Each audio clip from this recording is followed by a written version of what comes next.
from here, looks like they'll probably go with the very strong champions, just individual champions that are very strong right now, or what's been successful in the past. We haven't seen Scarra pick up Kale for a while. It wasn't his best of champions in the pool back in the spring or summer. He kind of shied away from it, as did Reginald after he tried to play it for one time. So that's an interesting point there. The Kale, recent surge in popularity, definitely something that Scarra does play.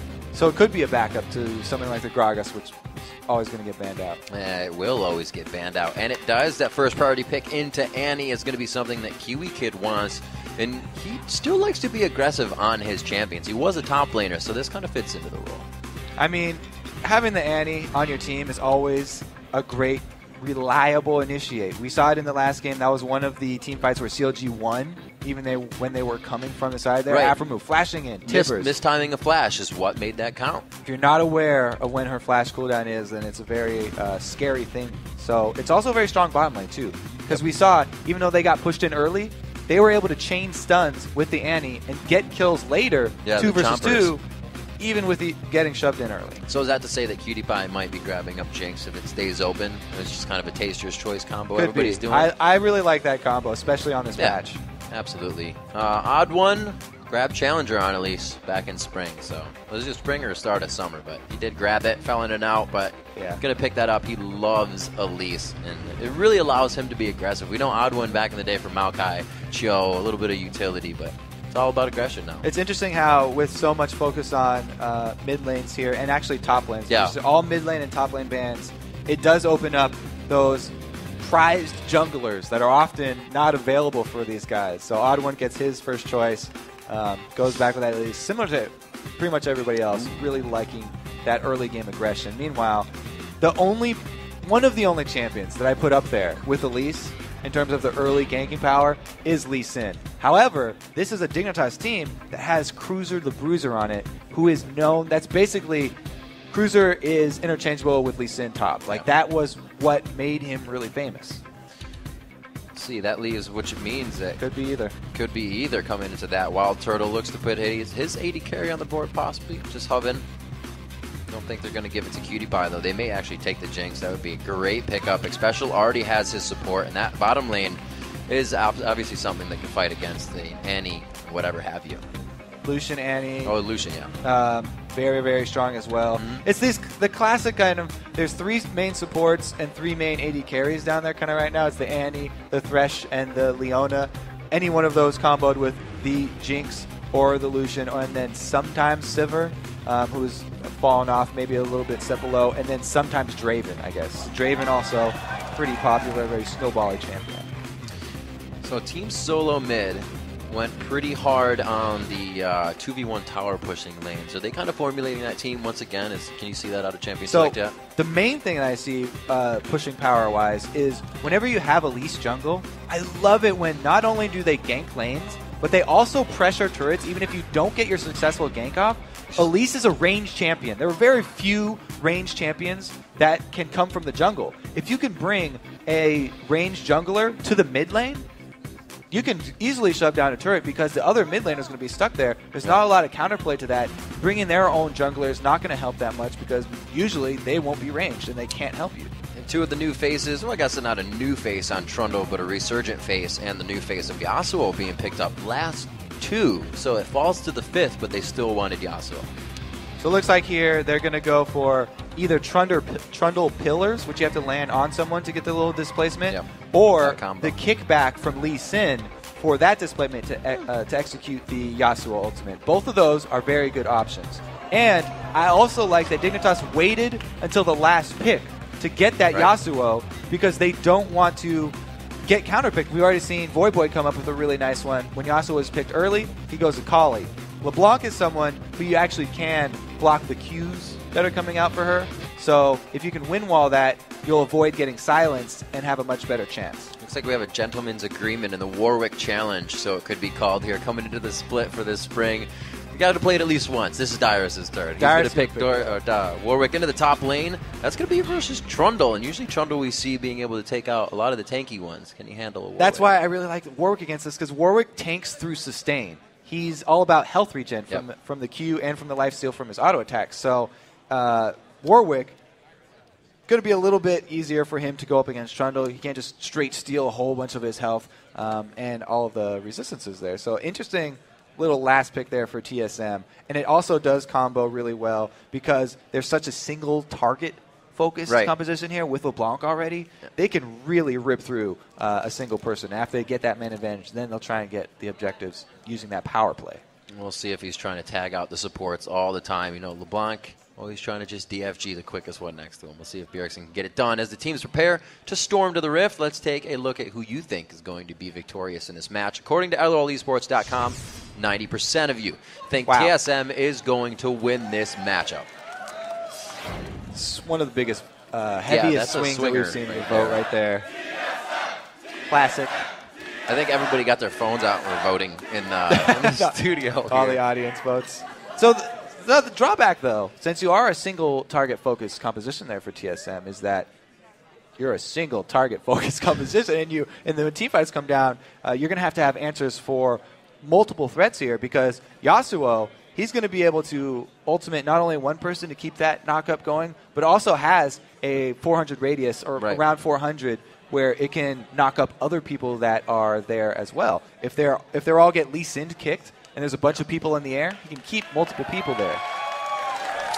TSM definitely has a composition that allows them to be aggressive and keep being hungry. We're going to see a lot of rotation and roaming from Bjergsen here in the mid lane. We'll see if Scarra can keep him at bay and really under wraps. Again, a gold lead for TSM. All right, so deep utility paying off early. Looks like Xpecial has gone deep utility, getting the extra gold plus the biscuits, and not a Doran start. No. Just the flat health for Crystal. So maybe rushing the Sightstone to get that early vision. That would be an interesting plan because they do have a lot of assassination potential. Their jungler is a very roam-heavy jungler in Elise, and then their mid laner is always looking to roam. If Bjergsen can get ahead in the mid lane and then roam either top or bottom to get some assassination plays. So thinking of what Bjergsen can do this game, remember he's saying he is somewhat the shot caller now, but as it gets into a fight, you kind of hear the sounds of the game. You saw when Cloud9 was winning last game. Everybody kind of puts their own 2 cents in during a fight, during whatever, take a tower. But there's always that one guy, and with Bjergsen filling his Reginald shoes, see how he can do here in mid lane with LeBlanc this time. He always plays champions that he can turn the game around on. He can definitely pick someone off and make single plays by himself around the map. And something that I also like to see when we do have mid lane assassins like this that benefit greatly from roaming is an early sweeper upgrade from the mid lane, not just from something like the jungle. So if Bjergsen, then the time you want to get those is a couple minutes or a little bit before that level 9 so that you can get the upgraded sweeper. Because the first one, just hit it. Cooldown's pretty long there still. Whoa! Free flash? Yeah, it's pretty much free. They don't have to burn anything there, and they're also going to steal this blue buff. So nice start there for TSM. Crumbzz is going to be hurting on this one. OddOne level 2. We'll see if he goes in and back out of his jungle. We saw Zuna somewhat doing this on his first game. It worked quite effectively for XDG. Crumbzz, we got to remember, is the guy that keeps the timers for Dignitas. He keeps those flashes pretty much for all the lanes. And he's the one we call the kind of human abacus. If he can keep it down, we'll see if those timers play true for Dignitas as they start off in the early game. Easy trades to the buffs, as we've seen for the past few. It seems like there were the line of scrimmage, but now everybody's back to stealing and taking buffs. So, yeah, they do trade, but it is going to be Crumbzz being maybe one step a little bit behind the OddOne. He's back by maybe 15 seconds or something because it was TSM who initiated it. And the other thing is both solo laners going with the classic play where they take a jungle camp before going to the lane, since both of these duos have decided not to hard push it and they're just last hitting, trying to get a large creep wave before they run into turret. Crumbzz seems to be faring all right. And Dyrus, on his back, he killed double golems and then back to Fountain, bought a real ward there. So he's just placed a ward looking for the 3v1 tower dive that would come from behind him.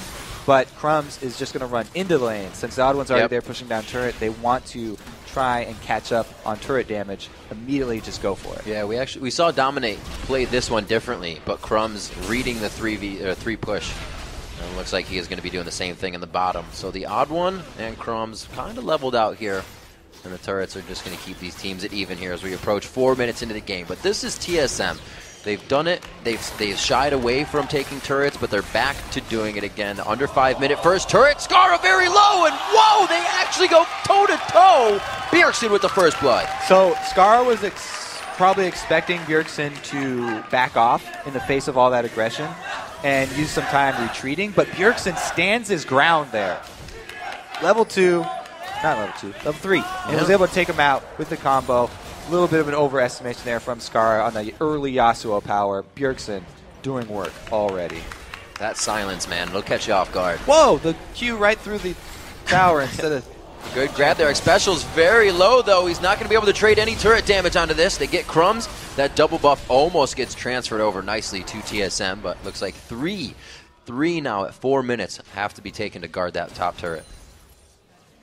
That first blood for Bjergsen is really not great news for Dignitas, by the way, because he's going to be able to get that early advantage in the mid lane, which means he can start roaming and make that advantage from mid lane translate into advantages on the rest of the map. All the other lanes are going to have to worry about his roaming now, so they're going to have to start warding up all the different paths that he can take down to, say, bottom lane, where he could pull out a execution on a squishy target.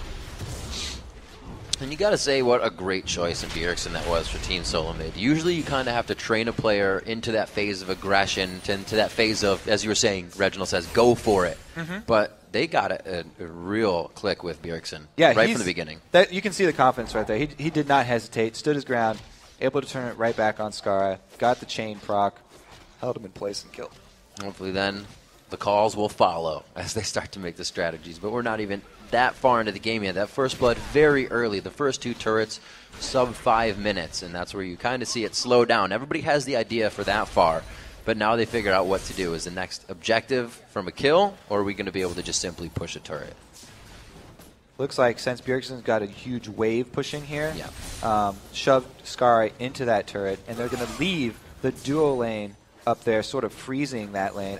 So when you do that, I'd rather send the support to go ward up the jungle entrances since you don't have a turret to guard you, and leave the AD to CS by himself. The only thing that you do lose when you do that is experience on your support, and he gets a little bit further behind in levels. Just got to be careful when you match up in the 6-6 for the duo lane. All the ultimates start coming out. We're a little ways from that right now. OddOne still clearing up the jungle. We actually have not seen too much presence from him yet. He's 5, Crumbzz is 4. So they actually may be able to activate something with Dragon a little bit sooner here if they keep the flow going. Yeah, a lot of wards in the bottom side means that both teams are going to send their junglers over to the bottom here now. And they'll be tipped off to the action, so we'll have to see if the aggression actually does come out, because everybody's got vision, and the sweepers, it's so early for them, not even approaching close to those level 9s. Right. So only Xpecial has switched his out. Meanwhile, by the way, taking a look at the runes here for Bjergsen, he runs the hybrid penetration for LeBlanc early, which definitely made a huge difference. Those early level engages, you get off a lot of auto attacks, not just spells. So having hybrid instead of just pure magic penetration, really helping Bjergsen out in that all-in from Scarra. Bjergsen going for the deep roam. He uses W to get over the wall, however, so he's kind of walking this one out until he has what he needs back. He throws out the chain and misses, and the engagement goes 1-for-1 everywhere in this 3-for-3. It's going to be Xpecial going down first. KiWiKiD in a bad spot. Crumbzz is there with KiWiKiD. Tries to throw out the flames, but it cannot, or rather does not hit. Turtle just dodging the sonic wave, so the resonating strike will not be there. The zap just to the outside, it does hit. Bjergsen looking for the next chain. Coming in. Got a good amount of mana. Oh my god, he safeguards right from the hit of the W damage. And it looks like Scarra will pursue here with Crumbzz forcing the flash on Bjergsen. Timely arrival of Scarra there enables Crumbzz to get out of it and makes Bjergsen burn his flash to leave, because KiWiKiD had his stun charge and was ready to cut off the exit there. But the dive went a little bit sour for TSM. Not quite what they exactly wanted, because a little bit of miscommunication, maybe non-focused damage there. Going down on 2 different targets, and it took a little bit while to burst. Super spread out fight. We'll have to see if that chaos can be cleaned up a little bit. As Dyrus taking some damage in the top lane, but these guys are that same CS instance right on there. mana, so they're not too bad. Yeah, 55 to 25 That's called the difference. Those are definitely different numbers.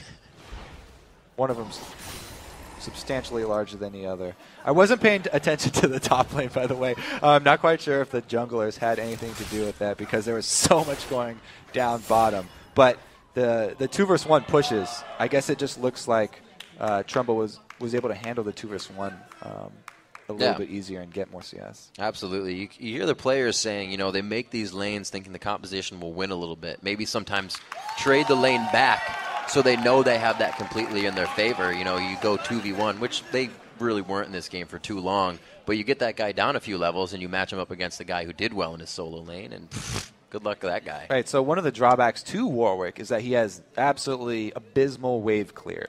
It's pretty much all single targets, auto attacks in that queue. Very, very much prone to getting shoved into his turret, so had a hard time coming back from that one, I think. All right, just waiting on Bjergsen. Had a quick graphic issue, get a client restart. He will be back into the game. He's just flying everywhere on LeBlanc. Couldn't handle it. Too much movement? Too much movement. We did say he was going to be the one that has to create action for the team this game, right?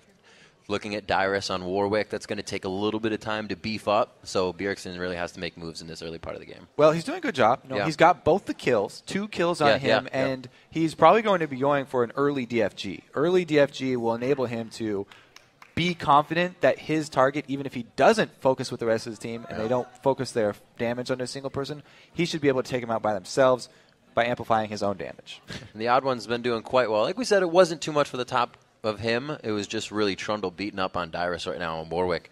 But for the TheOddOne, they got their invade on the blue, kind of slowed down Crumbzz a little bit. And you think he's still a level over Crumbzz. We are going to get back into the match right now. And he is, no, they're both 6. So it looks like Crumbzz has caught up, but he had to spend some time in lane, more than TheOddOne has. Yeah, the kill for Crumbzz definitely helped him out, too, on that the tower dive that was a little bit uncoordinated. But we'll return to the sort of unsymmetrical one turret down for each team, where the top turret here for TSM is a little bit less of an advantage because there's no dragon up here. Dragon down on the bottom side affords Dignitas a little bit more opportunity to get ward control. And since they're only down a little bit of gold, it's not that big a deal for them to team fight. Oh, KiWiKiD in position for Bjergsen to burst, but he gets the stun off. Yeah, it's a good point. You walk around with your stun if you're in the jungle, because that would have quickly been KiWiKiD going down. And that Bjergsen is, as we said, making the moves he needs to. So quickly saved there and thwarted out on some damage. Back to the mid lane. 8-7 here, so Scarra has got some work to do. He's not really in a carry position for Dignitas, where he usually needs to be. And Dignitas did what I was talking about. They're warding up the paths for Bjergsen to roam. They put a pink ward inside their jungle on that back of the dragon area. And now, with TSM starting up dragon, it's going to be up to Crumbzz to steal it. Oh, wow, he went in really early on that one. Great timing by the TheOddOne. He does not let that one slip by, and it looks like they get the cocoon onto KiWiKiD. This should be an easy pickup. He gets around the 2-person stun. Bjergsen to finish this one off with a quick QW combination. So the drawback of Lee Sin landing the Q so early is that everyone in this game pretty much aware of the time that you have to follow up that Q. As the time runs down, they know that you're either going to come in right at the last second, or you're just going to wait it out and not come in at all. They were ready for this one. As soon as Crumbzz did come in, got bursted down, he was not going to be able to escape that. And it was just that the dragon was so high health, he didn't have really good chance at stealing that one away, because at least with the execute. So yeah, I'm going to go ahead and say this has been Cruzerthebruzer and just Dyrus going head-to-head, because all the focus has been on the bottom side of the map throughout this game, whether it's hitting mid a little bit, but Bjergsen is the one doing the roaming. Like I just pointed out, Scarra's going to need to be able to carry. It will be a big Cruzerthebruzer, but they're kind of going to be able to take him out as they kite away, because that's the kind of team they have. They got the pink ward down before Q's able to land. But so here's exactly what TSM are doing. Because they've got this advantage down bottom lane, take turret, roam up to the mid, and press their advantage on the weak defense here. 2 melees, not much that they can do. So a really good map movement from TSM. Not only are they ahead in kills, but they're also grabbing the outer turrets. Cruiser gets locked up. Very nice stacking on the crowd control, one after the other. Cruiser could be going down here. He's actually taking out Dyrus in the instance. Bjergsen says, wait, okay now. And man, is Cruzer a beast right now. I'd say if Dignitas fans are going to hang their hope on somebody, it's on Cruzer. Even though Cruzer's not got kills, he has a really good CS lead. And we just saw right there how tanky Trundle can get when he does use his ulti to steal all those stats.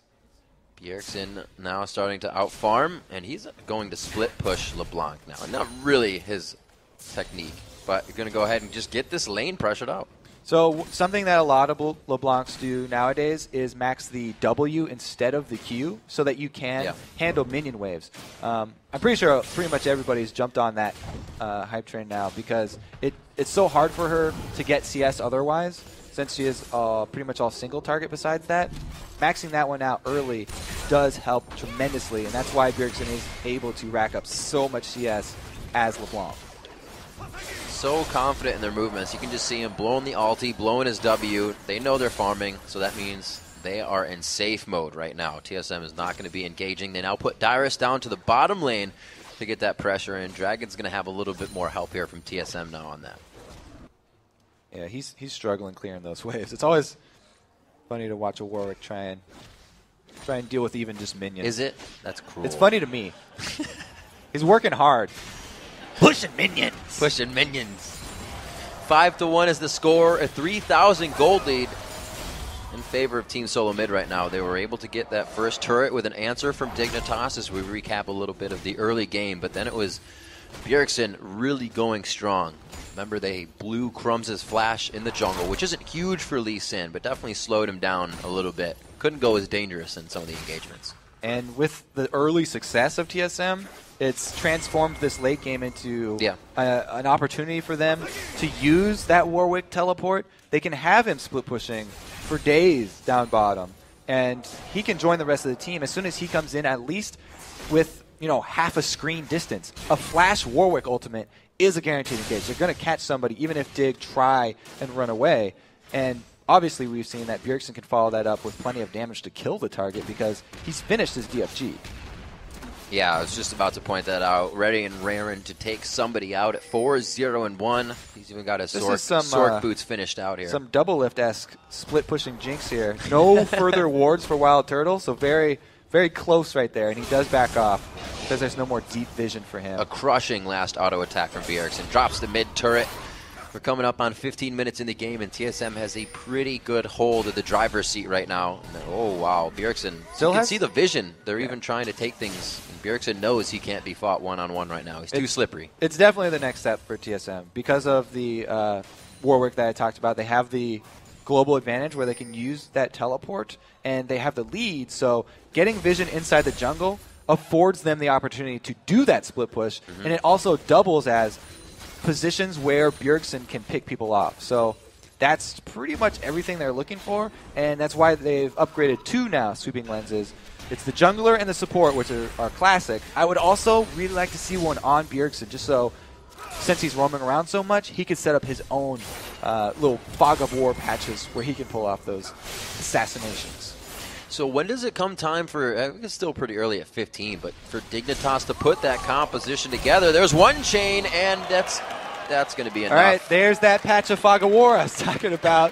Bjergsen doesn't have to sweeping lens because there's no wards there for Dig, and he does find Scarra unawares, able to attack from the shadows. So the lanes are somewhat pushed now for Dig, as I was saying. When did they break laning phase here and put their fight team together? That Trundle, that Yasuo, and the Crumbzz or the Lee Sin combo. Yeah, it does seem like they're kind of scrambling here just to gain some sort of control. Right. Being said, we just talked about the vision game. What they need to do is put it. Oh no! Found Tibbers. Found it. Yay! That was a movement of the mouse mechanics, I believe. He tapped over the wall and didn't swing the mouse enough to Bjergsen. Bjergsen also with quick fingers, so he was getting out of that one anyways. They're going to wait back on that flash. 5 minutes down, so we'll see about 21 minutes before Dignitas can really safely engage. That's what we've been talking about all day, is the Annie engagements. We saw it last game from Aframu and CLG. Bjergsen with 3 in front of him, but Xpecial coming up on the wing with WildTurtle. TheOddOne as well. It's a party with everybody there from TSM. Dignitas is going to start falling like flies. KiWiKiD is the first one. Scarra with a sliver of health, and the zap just misses on the backside. OddOne, they're all looking for it. There's the chain. Another one comes out, and a double kill for Bjergsen coming in. 7-0-1, and they keep picking off Dignitas. 3 chains there for Bjergsen, able to keep Dignitas in range. Another chain! 4 chains! Oh, they're going to lock it. There's the hook. A 5th chain to come in. Where's he pulling him from? I don't know. KiWiKiD gets zapped. Oh, man. So they missed their opportunity there for Dignitas. They went for the pit.